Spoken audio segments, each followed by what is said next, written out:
Good morning students. मैं Vishwanath sir Shri Vijay TI Bikapur Ghazipur से illumination का तीसरा क्लास लेके आप लोगों के लिए लाया हूँ, जो लैंप की किस्में यानी कि लैंप के प्रकार के विषय में इस क्लास में आपको बताया जाएगा। तो आइए देखते हैं। तो मुख्य रूप से जो लैंप होता है उसे दो प्रकार में बांटा गया है, जिसको हम इनकंडिशेंट या इनकंडिशेंट लैंप के नाम से जानते हैं। यह वह लैंप होता है जो फिलामेंट के गर्म होने पर उसके द्वारा लाइट देता है, उसे हम इनकंडिशेंट लैंप कहते हैं। जबकि दूसरा आपका है गैस डिस्चार्ज लैंप या लुमिनेसेंट लैंप। वह लैंप जो गैस के आयोनाइजेशन अर्थात डिस्चार्ज होने पर रोशनी देता है, उसे हम गैस डिस्चार्ज लैंप या लुमिनेसेंट लैंप कहते हैं। आइए एक ग्राफ के जरिए हम आपको समझाते हैं। देखिए, ये हमारा हो गया इलेक्ट्रिक लैंप। तो इलेक्ट्रिक लैंप में मैंने इसको बांटा है, देखते हैं चार्ट के माध्यम से। यहाँ पे देखिए फिलामेंट लैंप है। ये फिलामेंट लैंप है, इसको भी दो वर्गों में बांटा गया है। एक हमारा कार्बन फिलामेंट लैंप, दूसरा मेटल फिलामेंट लैंप। अब यहाँ पे मेटल फिलामेंट लैंप को भी दो वर्गों में बांटा गया, जिसे हम निर्वात लैंप यानी कि वह लैंप जिसमें से गैस को क्या किया जाए, निकाल लिया जाए, उसे हम निर्वात लैंप बोलते हैं। दूसरा हमारा है गैस भरा लैंप, यानी कि वह लैंप जिसमें निष्क्रिय गैस जैसे आर्गन नाइट्रोजन भरी जाती है, उसे हम गैस भरा लैंप कहते हैं। जबकि ठीक इसके बगल में एक आर्क लैंप बना हुआ है, जिसका मैं आपको आगे क्लास में इसका विस्तार करूँगा। आर्क के द्वारा जो प्रकाश उत्पन्न किया जाता है उसे हम आर्क लैंप कहते हैं। जबकि अगला आपका है डिस्चार्ज लैंप। तो डिस्चार्ज लैंप को भी दो वर्गों में बांटा गया, जिसे हम कोल्ड कैथोड और हॉट कैथोड के नाम से जानते हैं, जिनमें यह लैंप आते हैं sodium vapour lamp, mercury vapour lamp, high pressure mercury lamp, low pressure mercury lamp इत्यादि डिस्चार्ज लैंप में आते हैं। आइए इनका क्रम वाइज समझते हैं। इन लैंप का कहाँ उपयोग करते हैं, ये कितने तापमान तक कार्य करते हैं।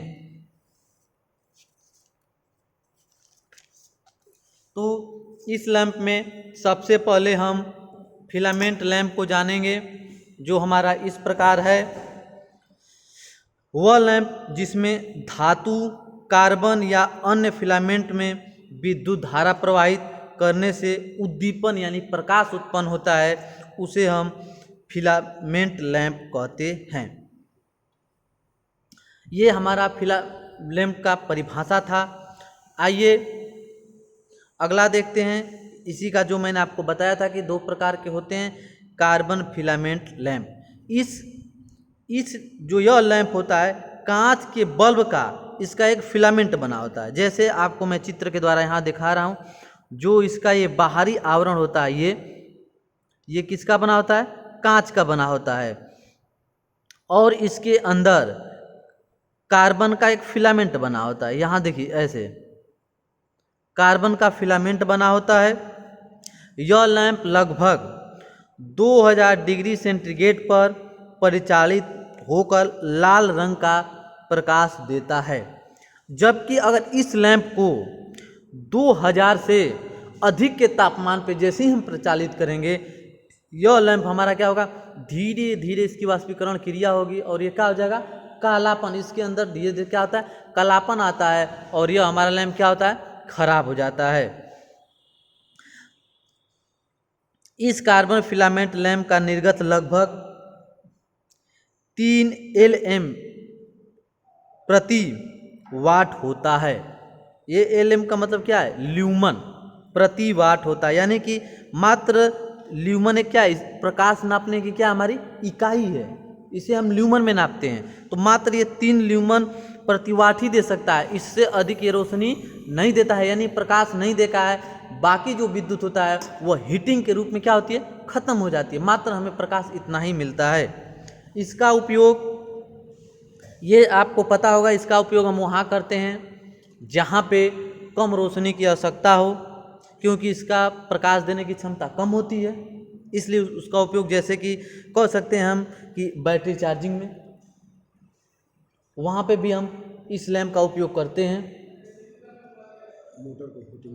मोटर को हीटिंग करने में हम इस लैंप का उपयोग करते हैं।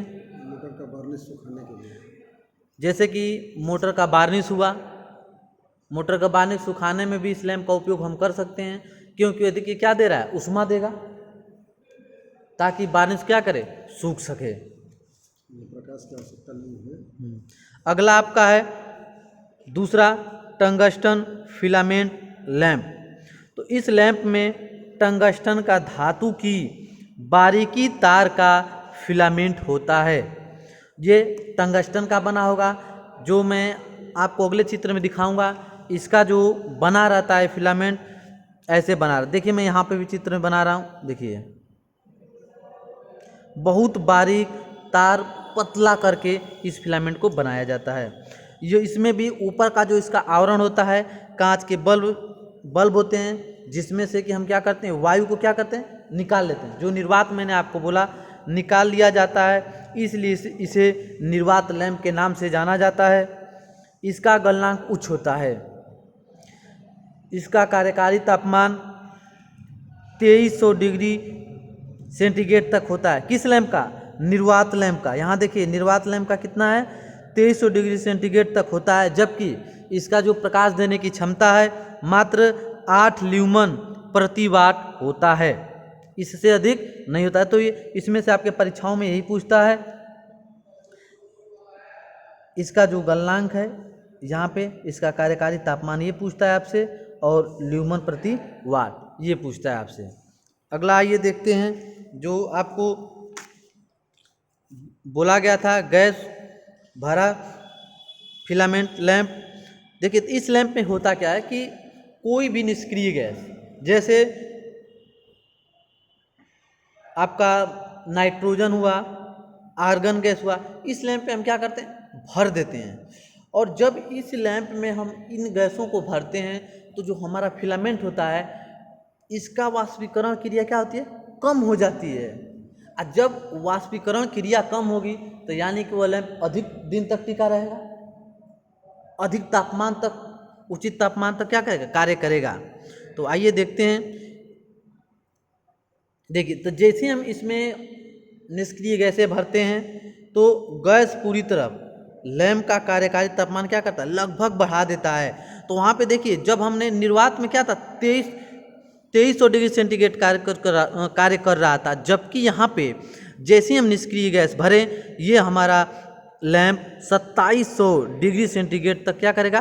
कार्य करेगा। और इसका जो निर्गत लगभग, लैंप का निर्गत लगभग, यानी कि जो प्रकाश की क्षमता है वह 12 ल्यूमन प्रति वाट बढ़ जाती है। इसलिए इस लैंप में हम गैस भरकर उपयोग करते हैं। तो आज के लिए आपका बस इतना ही क्वेश्चन रहेगा। अगले दिन पुनः हम डिस्चार्ज लैंप लेके आप लोगों के लिए हाजिर होंगे। Thank you.